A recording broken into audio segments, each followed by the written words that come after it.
Let's play some football. It's game day. Hey, they want what we got now. They can't take it from us unless we give it to them. 93.7 The Dog and ESPN 94.1 FM and AM 930 presents Huntington Federal Savings Bank College Football Today. Coming up, we'll get you ready for all of today's college football action with game breakdowns, scores, interviews, your questions, and more. Huntington Federal Savings Bank College Football Today is presented by Huntington Federal Savings Bank. See them online at huntingtonfederal.com. Now, let's get you ready for kickoff. Live from Roosters and Huntington's Pullman Square, here's Paul Swan. The Thundering Herd is in Ruston for the first time since 1942 to face Louisiana Tech in a Conference USA crossover game this evening. I'm your host, Paul Swan, and welcome to Huntington Federal Savings Bank College Football Today. When these two teams met in 1942, Louisiana Tech won that game easily, 42-0. But the most recent contest last year saw Brendan Knox run for 123 yards and 2 touchdowns to lead Marshall to the 31-10 win. We're going to break this game down later on. Bill Cornwell is going to join me. We're going to go over all of the superlatives and the notes. We'll have everything happening in Conference USA. We've got a couple of games that are already postponed due to COVID-19 issues. We'll break that down. We'll hear, of course, from Doc Holliday. Always have words from Doc Holliday. And our player of the week this week, we're going to talk about the defense. And we've got Kobe Cumberlander as our player of the week, and we'll break down Marshall's defense, which is getting a lot of attention.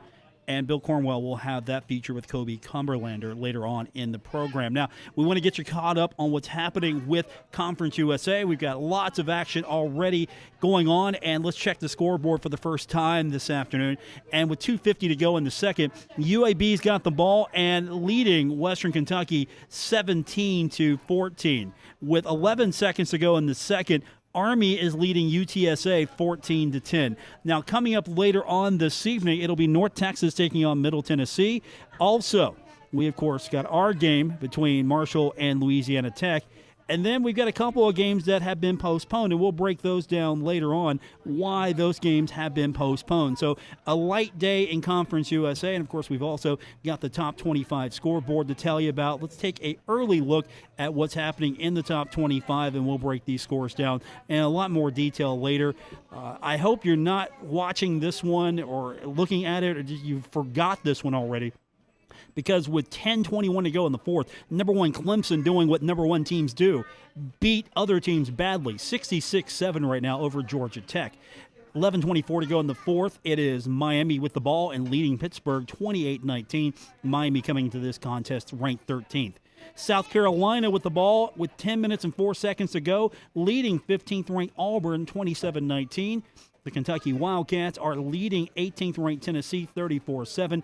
5:50 to go in the fourth. That game airing on our sister stations, Cat Sports 93.3 and 1340 and 92.7 and 98.5 The Planet. Notre Dame with the ball, 5 minutes and 30 seconds to go in the first. Right now leading Louisville 3-0. Notre Dame coming into the contest fourth in the country. Later on this afternoon, we'll break down what happens with number 11 Texas A&M and Mississippi State. It'll be 5th-ranked North Carolina and Florida State. Georgia and Alabama, Nick Saban, 3 negative tests.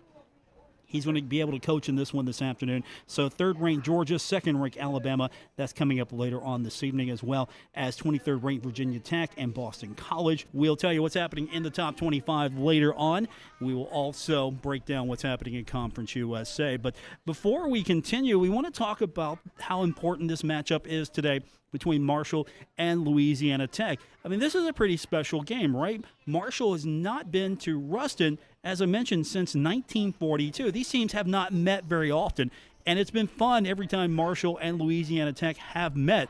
So this would have been a special trip today for a lot of Herd fans. And, of course, this is one of those destinations, you see it on the schedule, and you think that would be a great trip because you're going down to Louisiana, right? You've got the beautiful weather. You've got the great cooking in Louisiana. And so it feels like we're missing out on a lot of things happening today if the Thundering Herd could have gone to Louisiana Tech with a caravan of fans. Probably the best way to describe it.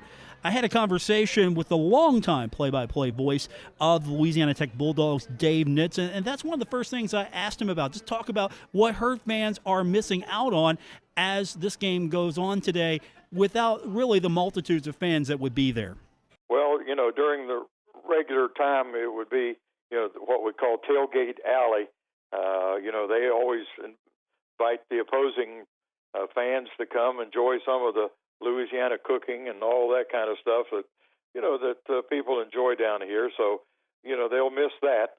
And, and I think the weather, too, probably a little bit warmer than it is up there. I don't know what I'm looking temperature here, 64, 65 right now.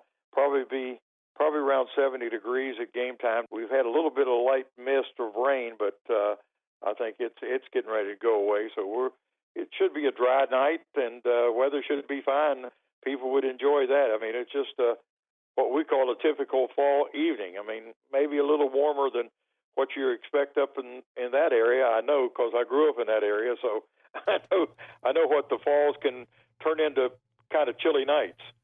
Dave Nitz is joining us. He's the longtime play-by-play announcer for Louisiana Tech. You've been doing it so long, Dave. How long have you been doing this now? Because they're naming stuff after you now. You're in Hall of Fame, so that means you've been around doing it for a long time. I guess that's the only reason I get things named after, because after you've been around a while. And how long I'm going to keep going, I don't know. I'll keep going as long as they'll keep me, I guess. This is my 46th year. I've always set my goal at 50 years, but I don't know if I'll make it that far or not, but we'll see. But right now, I'm just enjoying what I'm doing. That was going to be my next question. Is it still fun for you? And, of course, obviously, it sounds like it is. You're still ready to go. I am. I've always told people my dad worked at the nickel plant there in Huntington, and I think he worked there 35 years, and I saw him come home, tired and dirty every night. And I said, I don't know what I'm going to do when I grow up. It's not going to be doing that. And, ended up getting into radio, and I've enjoyed I've been in radio for about 58 years now, but I've enjoyed my stay. You've been doing it a long time for Louisiana Tech, and, of course, during this week is probably the only time that a lot of people bring up, oh, hey, Dave, he's from here. And, of course, you're a Louisiana boy now. You've been there so long. You grew up here, but you're a Louisiana boy. Well, you say that, but I've always said that I still consider West Virginia as home. I grew up in the Milton area, and I've always considered myself. Matter of fact, my ringtone on my cell phone is Almost Heaven, West Virginia. People hear that and they look at me, what you got that for? And I said, well, that's where I grew up. I grew up in West Virginia, and so I still consider that home. I really do. I went to high school there in Milton. I went to Fairmont State, and of course ended up getting my degree at Louisiana Tech. But where you go to high school and grade school, junior high, I think you always consider that as home wherever you may end up. So other than changing the ringtone this week, you're not doing that. The only thing here is you're going to be rooting for Louisiana Tech, but you're still a West Virginia boy, and I'm sure that makes it fun for you, seeing how successful Marshall's been, getting to work for a program like Louisiana Tech. This game's pretty much a big deal on Saturday between two of the best teams in Conference USA this season. Well, it could be, and I've told other people, I said, this could be a preview of the championship game come December. I don't know. I mean, we still have a long ways to go. I think Marshall has kind of a shortened season. I think I saw where they're only going to play 8 games. We're going to play 11, end up playing 11. Whether we play Rice or not, nobody knows what's happening down there. But I know y'all have lost a game with Rice, and I don't know if we're supposed to play Rice at our place, I think the last weekend of October, so who knows what's going to happen there. But right now we're scheduled to play 11 games. We were scheduled to play 12. We wasn't able to play Baylor or Vanderbilt or UNLV. That was 3 games we lost. We lost another 1AA team. We're able to get another 1AA team, so to speak, I guess is what you call the FCS. We got Houston Baptist in there, and it was a home game. But other than that, it's still a long ways to go for us as far as the conference season, because we've played Southern Miss. We won that game at their place. We have Marshall this weekend. Next weekend we go to San Antonio to play UTSA. We still have to go to North Texas to play. So we still have a long ways to go as far as Tech is concerned. Well, the good news for Louisiana Tech is you're playing at home against Marshall, and for several games now, Louisiana Tech's been really tough at home. 6-0 mark since 2019 at home, so rarely lose when you take the home field. Well, it is. I think home field advantage is kind of a misnomer in football, especially basketball. I can understand, but football, it's not that much difference. The field is still 100 feet or 100 yards wide long, so it's still not as much of a home field advantage, I would say, that it is in other sports. Especially with the way we're playing football this season, with the social distancing, the limited crowds, if any, depending on where you're at. You've been around a long time. You've seen a lot of football and gone through a lot of seasons. Does this season compare close to anything, or is every week just a new adventure? Every week's a new adventure. We went to Brigham Young a couple of weeks ago up in Provo, Utah. Of course, they handed us our hat pretty good, but there wasn't a soul in the stadium. None. Zero. We at Tech, we have a 25% limited capacity, which means we'll probably have 7,000 or 8,000 people at the game on Saturday.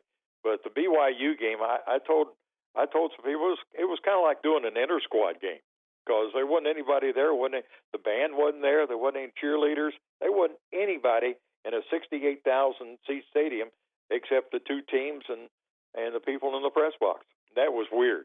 Yeah, it just doesn't feel like college football. I mean, we're all grateful. It didn't feel like football at all. I mean, heck, high school games are more exciting than that with fans. Well, hopefully we get a little bit more excitement between Marshall and Louisiana Tech. Of course, joining us on the program, Dave Nitz. He's the play-by-play announcer for Louisiana Tech. Been there a long time. You've seen it all. How good is this Louisiana Tech team? I don't really know, just to be honest with you. We've been hot and cold. I think it really depends on our offensive line. We've had our two starting tackles have been out the last 2 weeks because of the COVID-19, and Skip says that he thinks they could be back this week. We won't probably know until Friday after they test for the final. They test 3 times during the week, which I think is a conference rule. But so we'll test again Friday. So I guess we'll know Friday whether we'll get those two guys back right now or not. So we really don't know at this particular point. But our offensive line has been really a question mark because we lost a lot of folks on that offensive line from last year. We lost a lot in the defensive secondary. We have some young guys in the secondary who really stepped up and played quite well. And, of course, 2 of those guys that we had in the secondary last year are now playing in the NFL, one with Kansas City and one with Oakland. So you miss people like that. But I think right now it's really hard to tell where this team is or what they can go. We have a transfer quarterback, Luke Anthony.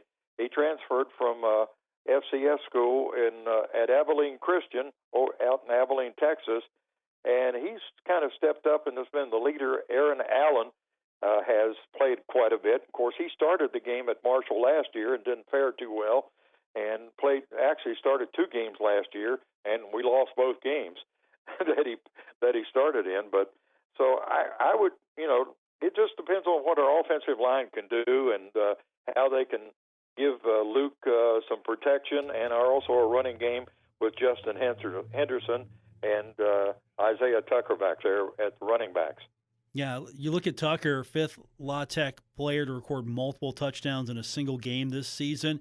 Is this a team that gets it done by committee? Does any 1 or 2 player really stand out when they take that offensive side of the ball? Not really. We have I was looking at my chart the other day, about 8 players that have caught, multiple passes. Matter of fact, a guy named Smoke Harris has already caught 13 passes this year. Adrian Hardy has caught 9 passes, 6 passes for Isaiah Graham. Griffin Abear has caught 8 passes, including 2 touchdown passes and an outstanding catch against Southern Miss that won that game. And he kept 1 foot down in the back end of the end zone. They had to go to a replay, and that was the winning touchdown in that game. So we have multiple players that can do that. Speaking of your phone, we hear it in the background right now. It is true. Country Yeah. Roads, almost heaven. Yeah, it's my ringtone going on in the background on my cell phone. We love it. We love it. Well, I do too. I tell people, it's like I told you earlier, it's home for me. I would love to see this football series continue because it just feels like these two teams, they fit when they play each other. Certain teams you just have an affinity for when you play them, and I think these two teams can really develop that. Yeah, the only time that Tech has beaten Marshall was in Ruston in 1942, and I'll give my age away because that was the year I was born.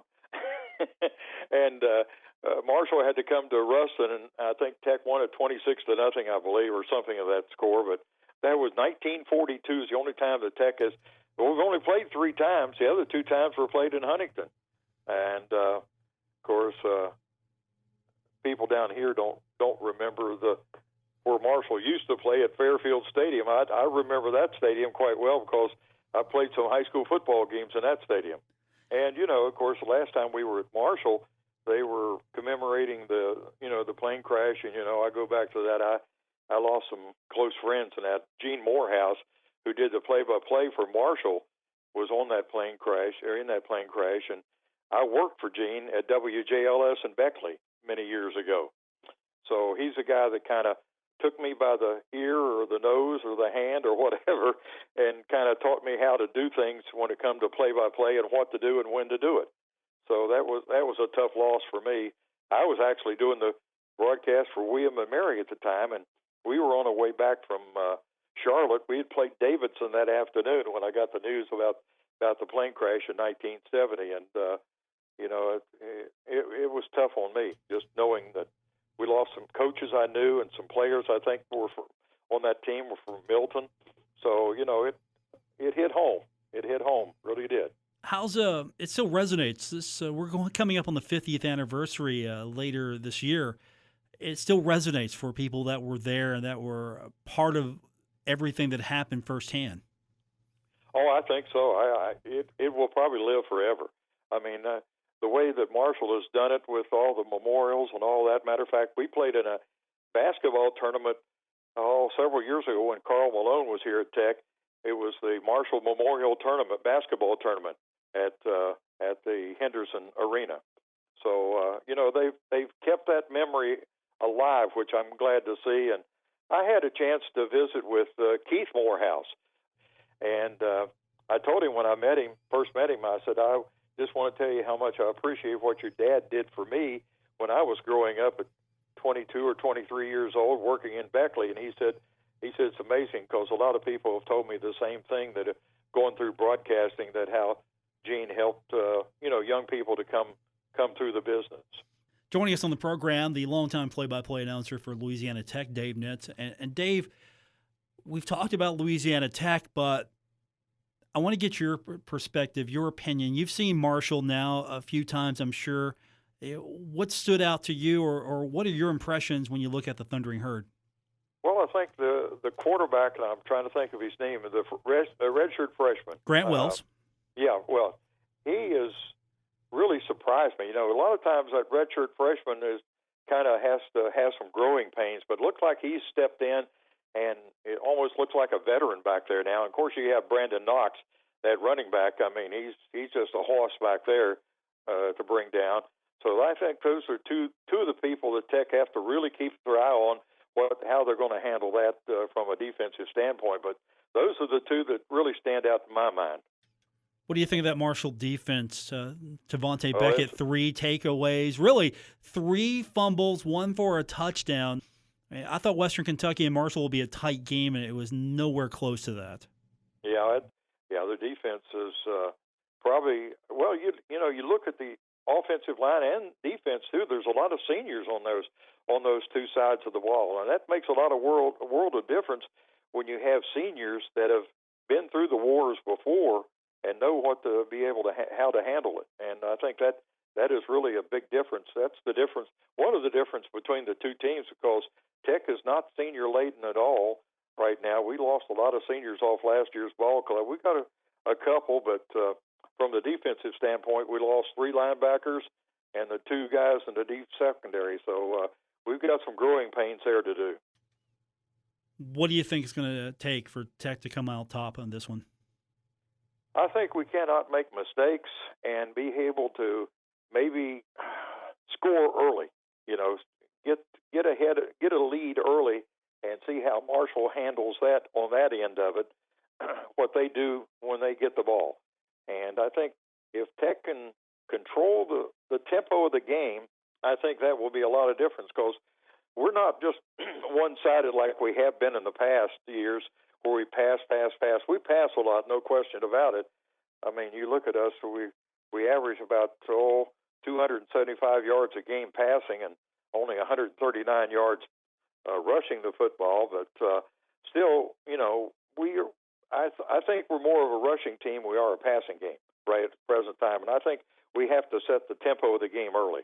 Think that'll come into play a little bit more, maybe even force it to a point to try to maybe keep Marshall away from the ball, just keep it out of Marshall's hands by dominating the time of possession? Well, you would think so. That would be a good thing. We thought the same thing with when we played an FCS team and in Houston Baptist, because they throw the ball around the ballpark like crazy. And I thought, and I was talking to our offensive coordinator before the game. I said, Joe Sloan, I said, I guess we'll run the ball a lot today. And he said, no, look for us to pass it. So we came out and matched them pass for pass and ended up 66-38 on that game. We won it. So we threw the ball around the ballpark a lot that night. So I don't know. You look at it on paper, you'd say, oh, yeah, looks like Tech would probably run the ball a lot. But I think a lot of times our passing game is a short passing game. It's almost like a running game, getting maybe 4 or 5, 6 yards at a time. Joining us on the program, the play-by-play voice for Louisiana Tech, Dave Nitz, longtime voice for Louisiana Tech. He's going to be doing this for another, at least, 25 years, right? Yeah, you said 3 or 4. I'm thinking 25. Yeah, I'll take 3 or 4. I just worry about the next game at my age. Dave, I'm sorry we can't get out to Ruston for this one, but thanks for coming on, and hopefully we'll get you back here, back home real soon, so we can go another round with Marshall and Louisiana Tech. All right. I appreciate the call, and good luck to you on your program, too. I want to thank Dave Nitz for joining me earlier this week. You can hear stuff like that every weekday on my daily show. It's called The Drive. We do it every weekday, 5:06 p.m. on ESPN 94.1 at AM 930. When we continue, we're going to hear from Bill Cornwell. I'm here at Roosters at Pullman Square. When we continue, we'll talk about this game between Marshall and Louisiana Tech here on Huntington Federal Savings Bank College Football Today. Huntington Federal Savings Bank College Football Today Continues. Here's Paul Swan. Coming to you live from Roosters, a fun casual joint, Pullman Square in Huntington. Welcome back to today's edition of Huntington Federal Savings Bank College Football Today. We are previewing Marshall at Louisiana Tech. And as we always do, we welcome into the program now. He can't be with me on location, Bill Cornwell. Usually Bill's on location wherever the herd's at. Not the case this week. You didn't get a chance to make the trip to Ruston. For a lot of herd fans, including yourself, very disappointing, because that was a destination that, unless you're a basketball fan and you followed the herd, not too many herd fans have made this trip. Yeah, and of course, I've always been a part of the travel party, Paul, and this year, because of the pandemic, both from a university and a conference standpoint, they are taking a heck of a lot fewer people on these flight trips because you want to spread out your coaching staff and your equipment staff and your players. I've got no doubt there was at least one seat between each player when they flew down to Ruston yesterday, so you can take a lot fewer people. But it's important to, the important folks to get down there obviously are your coaching staff and your players and such, and they got down there in good shape yesterday afternoon. But we're certainly going to be watching and kind of very anxious to see what happens today, because Marshall's got a lot of momentum. You just don't want to lose it. Thundering Herd, you can talk about offense all day, and you can talk about Brendan Knox, but really what stood out, and you're going to talk about this more later with Kobe Cumberlander, is that defense. Devontae Beckett, You can go across the list. He stands out, of course, for the 3 fumble recoveries, 1 for a touchdown, but it's not just him. These guys, they like to go out there and play hard. Devontae Beckett right now, Paul, is like punching his way into the consideration for All-American status the way he's playing. I mean, the guy's won Conference USA Defensive Player of the Week twice, 3 fumble recoveries last week. He runs one back for a 38-yard touchdown. And he's just one guy of many who are making plays. And I got a great viewpoint that I really didn't notice as much at our home games with Appalachian State and Eastern Kentucky, but I had a bird's eye view down at Western Kentucky last week, Paul, and it's just amazing to watch Marshall's fast defense, and it's not just one position group.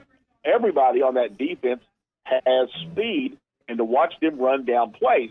Now, it's going to be a little bit more of a challenge today because the skill people for Louisiana Tech are much better than the guys from Western Kentucky, not running the Hilltoppers down, but the guys that Louisiana Tech will put out this afternoon and this evening, a little more talented, maybe a little more speed, and so this is going to be more of a challenge for Marshall's defense, but they're playing really well right now and just savoring the fact that they're attacking people. That's the fun part. They're just absolutely attacking opponent offense. Now, speaking of attacking, they're doing that as well on the defense. As we mentioned, Devontae Beckett doing what he does. But Brendan Knox, I mean, this was your 2019 Conference USA Most Valuable Player. He might be a candidate for the position again. He ran 15 times, had 107 yards. His first, I can't believe this, first career 3-touchdown game. And he has now, here's an interesting statistic that Marshall likes to keep. He has now topped 100 yards in 12 of his 21 career games. He is now the 15th player in school history with 20 career rushing touchdowns and moved into 10th place on the school's all-time rushing list with over 2,000 almost 2,300 yards. And we're talking 2 seasons, not even 2 full seasons. And he only needs about 74, 75 yards today, Paul, to move up to number 8 on the all-time rushing list. So he could crash through a few more of those statistical hurdles today. And you mentioned it, Paul. He has played 21 games at Marshall. Remember, he really did not start playing till the last 2 or 3 games of the 2018 season, and he showed so much at the end of that season that, you're not going to keep him off the field, and he has not been kept off the field ever since. Also, I love the way that Grant Wells has been progressing. And you see that with a guy like Brock Thompson. He had a new career high, 94 receiving yards, 4 catches. And it seems that Grant, he's not just throwing it down the field deep, and we're getting lucky here. He's making smart plays, I think. He's making some really good decisions. And when he finds someone open, he usually makes the other team pay. I mean, that's what you want in a quarterback, someone who's out there actually making all the right reads. I love the fact, Paul, that he takes care of the football. You remember the only mistake he's made throwing the football, he had that one underthrown ball against Appalachian State. And other than that, he's not had a fumble. He's not had another interception. He makes great decisions. He goes through his progressions like a pro does. And, of course, I love the fact that he is not afraid to tuck it and run. In fact, his running, when Marshall gets into maybe a run-pass option, his running is invaluable because he will surprise the defense. He'll also, if it's a short yardage situation, he's lethal at carrying the ball and keeping the chains moving. So everything that he's been doing is amazing. And of course, opponents are just amazed at the fact that at his ability to throw the football. He's got all the throws. His skill level is very much above his experience level and class number. I mean, the guy is, again, a redshirt freshman, although he's been chucking the ball all over the place at a very high capability since his freshman year in high school when he was already playing for Coach Steve Edwards Jr. down at George Washington High School in Charleston. Bill Cornwell is with me. I'm at Roosters Pullman Square. This is Huntington Federal Savings Bank college football today. And are we going to see it exciting? We're going to have a little Xavier Gaines action today. That's what I'm always looking forward to. Where is X going to be and what's he going to do? Now, not running down his effort last week, Paul, but X is due a big game. I thought he was a little quiet last week. Now, they did run the Buffalo a little bit with him and made a couple of plays, but you know what? He has not had a huge game since maybe the Eastern Kentucky game. He made some nice plays in the Eastern Kentucky game, a nice play or two in the Appalachian game. I thought he was a little quiet last week in the Western win. So X might be a little due, and that might be due for some big numbers, and certainly he is a matchup nightmare for a defense because of his athleticism and his size. I definitely hope he has a big game today. He has been a little quiet, but I'm also a realist, and I don't think that's going to happen much longer. But then again, you look at that game last week, Brendan Knox was doing what Brendan Knox does. 15 carries, 107 yards. I mean, Marshall jumps out, and they don't look back. Maybe you don't flash X as much as you would in a tighter game, because a game like this last week, Marshall pretty much had control early, often, and didn't let up. So do you flash X? I don't think so. I don't think you flash him too much. Yeah. I love to see the receiving core do well. I mean, last week, great work by Brock Thompson. He had a career high in 94 yards of receiving, and all that in the first half because everything, Marshall pretty much shut her down with a big lead after halftime. But Willie Johnson had some nice plays last week. I'll tell you a guy that I hope that they throw the home run ball to him again. We saw it in the game against Eastern Kentucky. We saw his speed, and that's the young man who's the graduate transfer from Nebraska, Jerron Woodyard. We haven't really seen balls thrown to him lately, and maybe it's just because of Marshall trying to keep things kind of close to the vest, but he's a guy that's got great athletic ability, and I just love to see him chuck it down the field and let him run under one and beat the defense because he has the speed to be able to do so. But you can't complain about the way Marshall's running its offense right now, and all good credit to obviously the offensive line. Greg Adkins is doing an unbelievable job coaching that group. They're senior laden, so talented.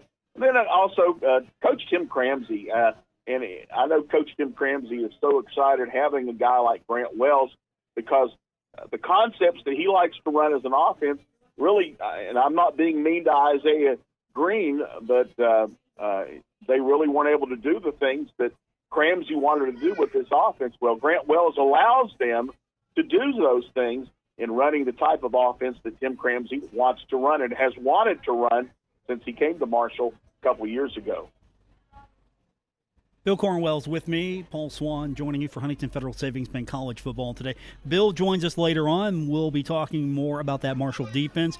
And Kobe Cumberlander. We'll have Bill's feature a little bit later on. Bill, I miss you here at Roosters. Of course, I'm missing you while I'm eating this week it was the chicken burrito. I mean, last week were the dumpster fries I started out with. This week it was the chicken burrito. I think I made the right decision. Hey, you know what, Paul, you're doing well, but of course, I'm kind of sitting here celebrating the fact that I'm 1-0 on the day because Kentucky, for the first time since 1984, beat Tennessee in Knoxville and beat them handily 34-7. So 1 down. Let's hope Marshall gets it done in Ruston, and that'd be 2 down. Bill Cornwell with us. We'll hear from him later on. Bill, thanks for joining me, and we'll talk to you soon. Okay, man. That's Bill Cornwell, everyone. Don't forget he's coming up a little bit later on as we talk about the Marshall defense. And Kobe Cumberlander, he's our featured player of the week. When we continue, we're going to hear what the doc has to say on today's edition of Huntington Federal Savings Bank College Football Today. This is Huntington Federal Savings Bank College Football Today. Once again, Here's Paul Swan. I'm joining you from Roosters in Pullman Square. You can always order online, roosterwings.com, or you can call in your order. This is where you want to get your pregame meal so you can watch the Herd later on. The game will be right here on ESPN 94.1 and AM 930, and also on 93.7 The Dog. Well, have we had our weekly checkup with the doc? I don't think so, so it's time to do that. We've got Doc Holliday. We visited with him earlier this week to get a look at what's happening this week between the Herd and Louisiana Tech. And can you believe that Doc Holliday has never been to Ruston?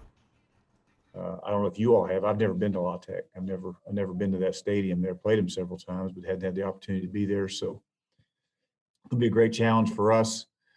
Skip has been very consistent, the whole time he's been there. He's always has his teams well prepared, and when you're located where he's located, you're going to have tremendous athletes. I think he's got two of the guys he had in the secondary a year ago are both starting in the NFL. So you look at those guys, and they got the same type of guys back right now at the skill positions, as well as that offensive line may be as big offensive line as we'll face all year. So it's going to be a great challenge for us, and one that we got to be a great job this week preparing for. So far, the Thundering Herd's been doing a pretty good job, I think, preparing. They are perfect on the season. Another Doc Holliday team in 2014 got off to a really good start as well. And Doc Holliday sees some similarities between this year's team and that squad he had in 2014. Yeah, we got some good players. I mean, we had good, players on both teams. I think, we're getting good play out of our quarterback position, which it takes to end up being 3-0 at this point. But, I like the leadership. I think these kids are holding each other accountable, just like that team did. And, you got a shot. Now, there's so many other variables involved right now with this year. We're into game 4, and I feel like it's game 12. That's kind of what we're dealing with right now. I'm sure you all are dealing with the same type of thing. So, this year there's just so many other things that are thrown into it that it's hard to sit back and just kind of enjoy what's happening, because things change every hour. With what we're having to deal with. So, we'll deal with it and work to get better. Well, Doc can enjoy it right now because this team has had a lot of success. And you know what has propelled that Thundering Herd team to success so far? It's the play of the defense. Marshall is tied for the national leading scoring defense, allowing just 7 points per game. The Thundering Herd did not allow a point for almost 98 minutes from the first quarter of the Appalachian State game until the third quarter at Western Kentucky. That unit ranks 10th in total defense, allowing 274.7 yards per game. That unit has also forced 6 turnovers in 3 games. Of course, Devontae Beckett has 3 of them from last week. One thing that really stands out is the team speed this defense is flashing. Doc Holliday says this is a fast defense. Well, I think we can run. I do think we have some guys that can run defensively, but we've had guys that can run. Got a lot of guys, Neville Hewitts of the world, and those defenses. We've had some really good defenses around here over the years, and that's where it all starts. Any team that I've ever been a part of, and we challenge our team. If you're going to have a really, really good team, it starts with playing great defense. That's where it all starts. And you look around the country right now, and there's not a lot of defense being played at a lot of places. And fortunately for us, Brad and JC and that defensive staff have done a great job. And that defense is going to be the key every week. That's where it all starts. And they're going to have to play well against a very talented, La Tech team. Skip does a great job calling plays. And you look at them, they're playing 2 different quarterbacks. The one played against us a year ago. Allen played a year ago, and he's got a lot of potential. They got a grad transfer in there from a year ago. So there'll be a challenge for us, and our defense, as always, is going to. Speaking of fast, the Thundering Herd is off to some really fast starts, scoring early, setting the tone for the game. That is a focus for Doc Holliday. We try to start fast every game we play, whether it be offense or defense or whoever, kickoff return, whatever phase is out there. And, fortunately for us, we've been able to do that. And, I thought early on, and the kids make plays. It's all about the players, I'm sure you guys had the opportunity to watch that first play we had last week against, what a great throw and a great catch. It took 2 players in that situation just to make a play, and that's what it's all about. And then, of course, Knox and the offensive line take it the next play, and Knox finishes it and gets in the end zone. So there's no doubt that, when you could start fast and try to set the tone for the game, it sure helps you. And, we talk about that every week, whether it be offense, defense, special teams, whatever. And, we want to start fast. And we also talk about being the best team on the field in all 3 phases. We've done that for 3 games, and that's what it'll come down to against this, again this week, is who's the best team on the field that particular day in all 3 phases. And for the first 3, that's been us, and we got to work really hard to make sure that happens again. Why the Marshall defense is becoming the talk of the team when we continue from Roosters, Pullman Square. This is Huntington Federal Savings Bank College Football Today. Be sure you keep up with all of the latest Marshall sports news and more with The Drive with Paul Swan. Weekday afternoons at 5, right here on ESPN 94.1 FM and AM 930. Welcome back to Huntington Federal Savings Bank College Football. Today I'm Paul Swan. I'm joining you from Roosters Pullman Square in Huntington, where you can join us here every game day. Of course, you can dine in. You can also order out. All you have to do is give them a phone call at 304-522-WING, or you can go online at roosterswings.com. Of course, I definitely recommend anything that is chicken-based here at Roosters. Today, the chicken burrito, excellent. And, of course, the salads. If you're trying to eat healthy, the salads are the best. Speaking about the best, right now, the Marshall Thundering Herd defense is making an argument that it's one of the best in the country. And so when you talk about Marshall, that's the first thing that comes up, the fact that the defense is playing so well. Well, Bill Cornwell breaks down why everyone, from the hosts of ESPN College Game Day this morning to the roster for the Thundering Herd, are talking about how good that defense really is. And Bill has some help from Kobe Cumberlander. When we think of Marshall football in the past, we think of NFL quarterbacks like Chad Pennington and Byron Leftwich, great running backs like Chris Parker, Doug Chapman, and currently Brendan Knox, and receivers like the great Randy Moss, Tyree Brady, and Darius Watts. In other words, we think offense. While redshirt freshman quarterback Grant Wells has played strongly in leading a balanced MU offense this fall to a 3-0 start, some of the most exciting play has come on the defensive side. The numbers for Marshall's defense so far are impressive.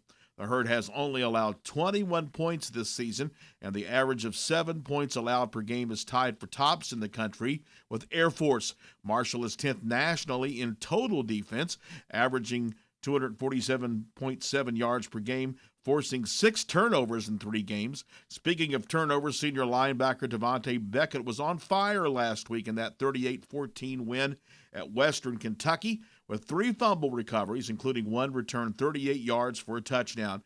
For that work, Beckett won his second Conference USA Defensive Player of the Week award for the season.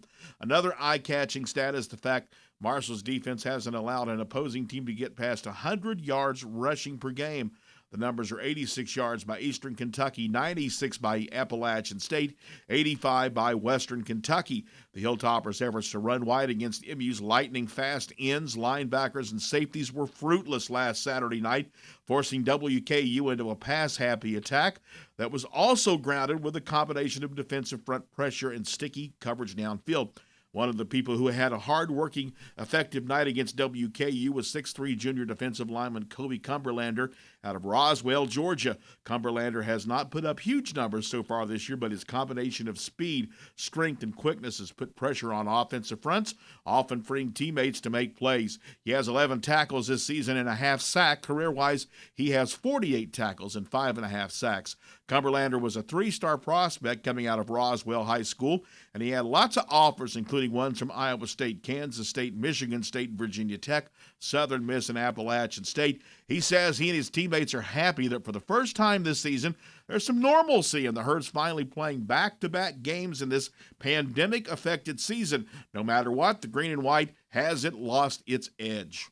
Oh, absolutely. Absolutely. You know, the mindset for, everybody, not just on the defense or offense, it's just to try and go 1-0 every week. You know, we have a goal in mind, and that's just to win a conference championship. And, each and every week you have to go 1-0 and play like a champion in order to make it to that point. If you watch Marshall's defense closely, you'll be impressed by its speed and athleticism at all levels. Cumberlander says that defensive coordinator Brad Lambert has installed a similar philosophy with his guys. You play fast, you play smart. Just going down and playing fast. If you want to make the play, everybody's got to be there. That's the whole thing about our defense. Everyone knows how to swarm to the ball. A lot of high energy.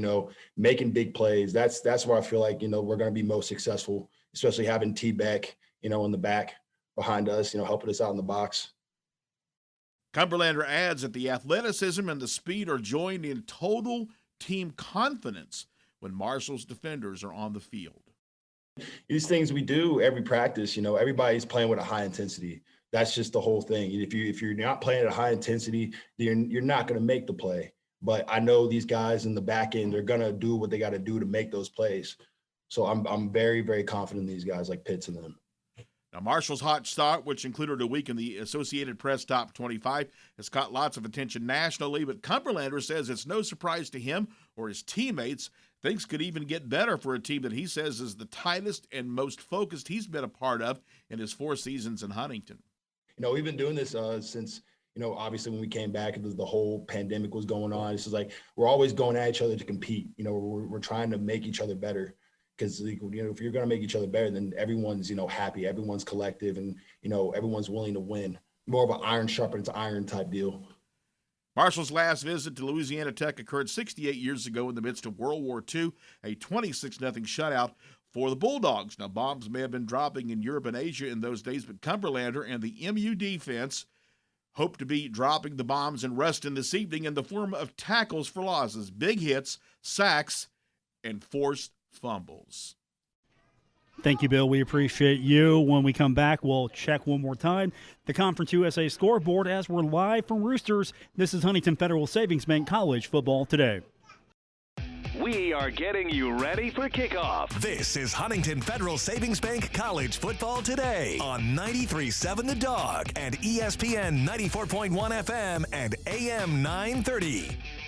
Let's get you caught up quickly on what's happening in Conference USA. With 7:26 to go in the third, UAB leading Western Kentucky 31-14.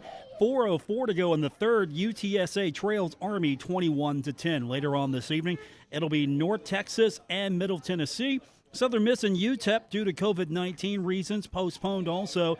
FIU and Charlotte also due to COVID-19 reasons postponed. Our game, of course, coming up tonight, 6 o'clock. You can tune in right here. Just keep your radio locked to ESPN 94.1 and AM 930 and 93.7 The Dog. And don't forget, we are able to stream the broadcast. So if you can't be near your radio and you've got your smart speaker or your phone with you, you can use one of our streaming apps to listen to the game as well. That's going to do it here live from Roosters. I'm Paul Swan, and this has been Huntington Federal Savings Bank College Football Today. Special thanks to Dave Nitz, the play-by-play voice of the Louisiana Tech Bulldogs, and, of course, Bill Cornwell. We'll be back after the game for the postgame. Enjoy the rest of your afternoon and the game, everyone.